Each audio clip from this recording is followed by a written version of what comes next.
To Poland Daily. I'm Nicholas Richardson, and this is the news.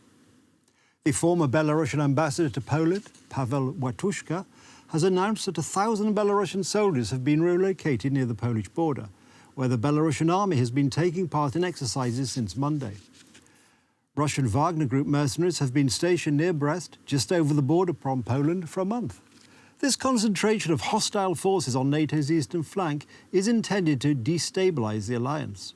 The main goal of Vladimir Putin and Alexander Lukashenko is to destabilize the situation on NATO's eastern flank. Yesterday, Lukashenko's defense ministry reported that 1,000 Belarusian soldiers have been moved closer to the border with Poland. We know that Wagner's mercenaries are there as well, and we know that quite a few migrants are now in various quarters, apartments and hotels in the Grodno and Brest regions. Also, we are already seeing the realization of this scenario. One of the tools for creating destabilization on the Polish border is the Operation Sluice Migration Crisis. This involves the organized transfer of migrants into Poland, Lithuania, and Latvia from the territory of Belarus. As a result of the unrelenting tension, the Polish border guard has been equipped with special TUR vehicles weighing over 6 tons. There are TUR vehicles that are resistant to these types of attacks and explosions, so due to the fact that these incidents are exceptionally high in recent times, we have 4 TUR vehicles at our disposal at the moment. In addition, we also have 2 Typhoon vehicles with water cannons. The border guard has requested extra soldiers and police officers. Currently, security on the Polish-Belarusian border is guarded by about 2,000 soldiers, in addition to border guards and police officers. It's obvious that when the migration pressure on the Polish border increases, more forces are needed, so the military will provide support to the border guards. It will be 4,000 in total. Meanwhile, Belarusian troops are holding exercises in the Grodno region, located right next to the Suwałki Gap. This is a choke point, a narrow corridor connecting the territory of the Baltic states with Poland and the rest of NATO, separating Russia's Kaliningrad region from the territory of Belarus, which could pose a security threat to Poland, Lithuania, and Latvia. In early August, 2 Belarusian helicopters violated Polish airspace. NATO allies were informed of the incident. The helicopters were not detected because they were flying below radar detection heights. They will prepare provocations at the borders and direct the actions of migrants to cause negative consequences for Poland. By this, I mean a negative image of Poland and creating the impression of incompetence in protecting the eastern border of NATO and the European Union and causing deep divisions on the political scene. According to Ukrainian intelligence findings, about 7,000 mercenaries from the Wagner Group are stationed in Belarus. NATO spokesperson Wana Łączewska reported that according to intelligence, there may be as many as 30,000 of them in Belarus. Earlier today, European Union Commission President Ursula von der Leyen visited Western Slovenia in the aftermath of the floods, which caused 6 deaths in the country. She met members of the European Union and local rescue teams following a meeting with Slovenian Prime Minister Robert Golob. It's so important to see firsthand and with my own eyes the massive impact of this disaster. And it was heartbreaking to see the devastation that the rain and the flooding and the mudslides have caused. We feel with the victims, we mourn those who lost their lives.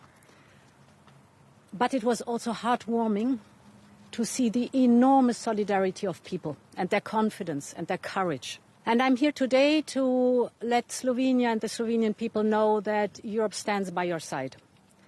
We were with you in the first days, immediately with the material that was needed.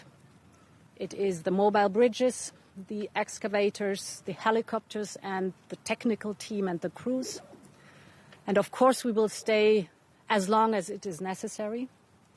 It was also impressive to see the contributions of the member states. During her visit to the stricken country, von der Leyen stated that the European Union would distribute a financial package for flood-affected Slovenia.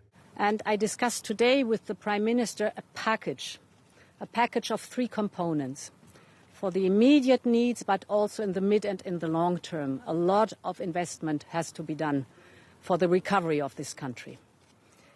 This package consists of, first of all, the Solidarity Fund. And here we will make accessible 400 million euros 100 million of them still this year, and 300 million euros next year.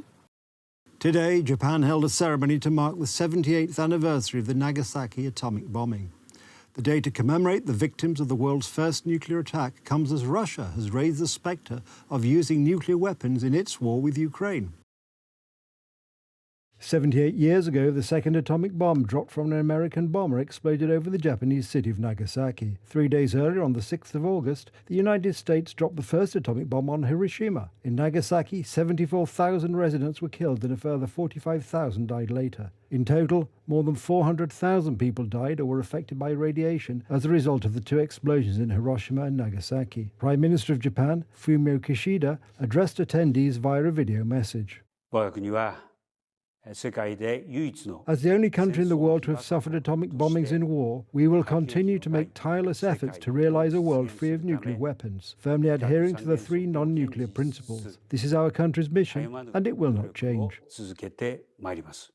This year, the ceremony was held indoors rather than in the Nagasaki Peace Park because of concerns about Typhoon Kannon as it passed off Japan's western coast.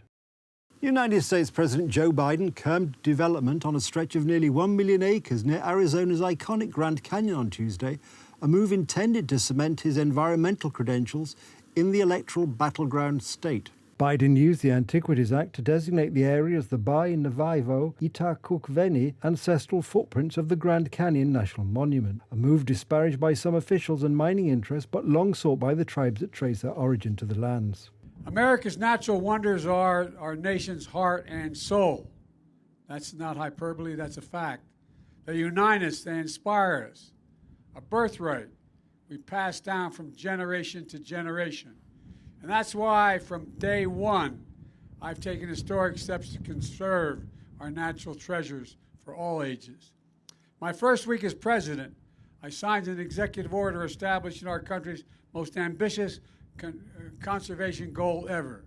I made a commitment that we will protect 30% of all our nation's lands and waters, conserve all 30% of all our nation's lands and waters by 2030. And we're on our way. And we're delivering.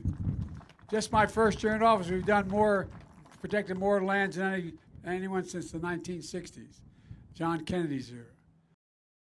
And so today I'm proud to use my authority under the Antiquities Act to protect almost 1 million acres of public land around Grand Canyon National Park as a new national monument.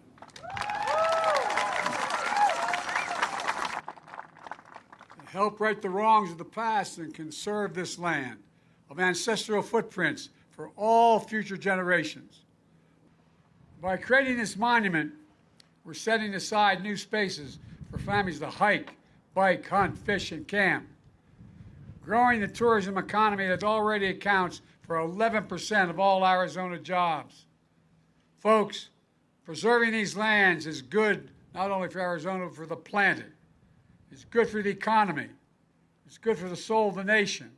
The new area, whose name is drawn from the languages of the nearby Havasupai and Hopi tribes, straddles the existing Grand Canyon National Park, from where the United States government forcibly removed Native Americans a century ago. It boasts bison, bald eagles, and sites held as sacred by several tribes. According to the White House, it is the 5th new national monument established by the president. That's the news. Thank you for watching. Stay with us. The weather, Poland Daily Business, and more programmes. But from me, it's have a good night and a better tomorrow.